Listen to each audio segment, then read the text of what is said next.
There are some, I suppose, temperaments or personality types. For some strange reason, the moment they come out of their mother's womb, they just happen to be rebellious. I don't know why that is.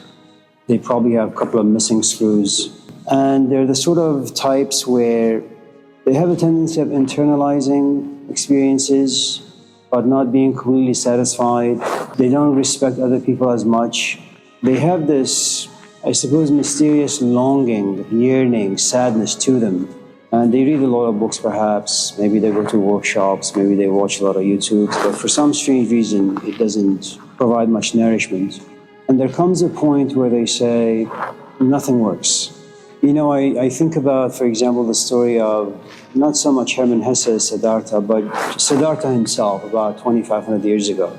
There are lots of people who just live life and they're relatively happy and content and accept life for what it is. They get married, it's an arranged marriage, they have children, and even though it's not the most pleasant of experiences the first 40, 50 years of parenthood, eventually they'll come to accept, this is how their kids are, this is the sacrifices they had to make, and they haven't turned out too bad.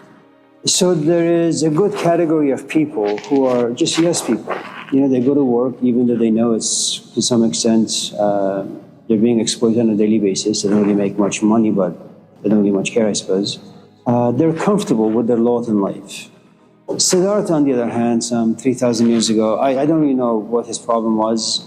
I don't know what the problem was for Jesus. I don't know. I can understand Moses a little bit. But some people are just unruly, and they're just born that way. And they're very creative, though. They're very creative, very insightful. They are, in fact, the visionaries of humankind. Without them, we wouldn't have a Sigmund Freud. We wouldn't have a Carl Jung. We wouldn't have a Socrates. We wouldn't have a Plato. So who and what you are is usually compared to the great human beings that humanity creates or history creates. So for some odd reason, we value people who are a little bit broken the moment they're born. The problem with, I suppose, coming out a little bit broken is that you have to go out there. And because there's a great amount of vengeance or disrespect inside you for things out there, and you say, the only way I can learn anything is through my own experiences in life. And that's what Siddhartha does in not only some 3,000 years ago, but also in Hermann Hesse's book, where from a very early on he says, I can't learn from my father. If my father had wisdom, why would he want to go to church every Sunday, for example? If my father had wisdom, why would he want to continue to read books? Why would he want to sit at teachers' feet and listen to what they have to say? If wisdom lives inside you, then there is no reason for you to go to church, read any books.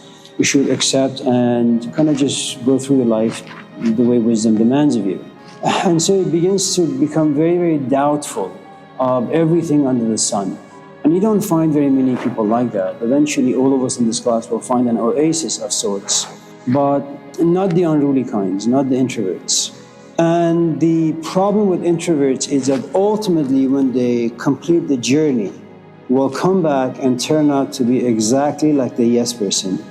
The only difference is that the yes person doesn't have very many experiences under his belt, whereas the no person has a lot of experience, lots of insight, lots of creativity. But at the end, they very much both resemble each other in many ways.